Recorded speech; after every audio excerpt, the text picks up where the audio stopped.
3 দিন ধরে অচেতন অবস্থায় সিএমএইচ হাসপাতালে চিকিৎসাধীন মাগুরার 8 বছরের শিশুটি এখন জীবন মৃত্যুর সন্ধিক্ষণে। দেশজুড়ে আলোড়ন তোলা এই ঘটনা হাইকোর্টের নজরে আনেন আইনজীবী মাহসিব হুসাইন। রোববার হাইকোর্টের এক দ্বৈত বেঞ্চ উক্ত ঘটনার বিচারকাজ 6 মাসের মধ্যে শেষ করার পাশাপাশি আগামী 24 ঘন্টার মধ্যে ভুক্তভোগীর সব ধরনের ছবি সামাজিক যোগাযোগ মাধ্যম থেকে সরিয়ে ফেলার নির্দেশ দেন আদালত।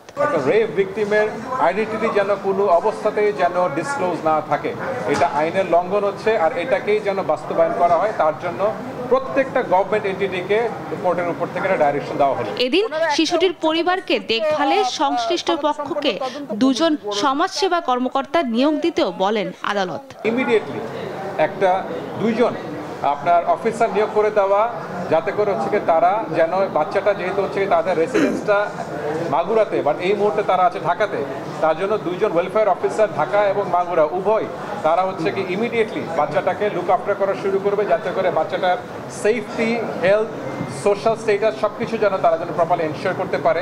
মামলা পরিচালনার খরচ বহনের পাশাপাশি আইনি সহায়তা প্রদানে আইনজীবী প্যানেল কাজ করবে বলে জানান বিএনপির আইন উপদেষ্টা।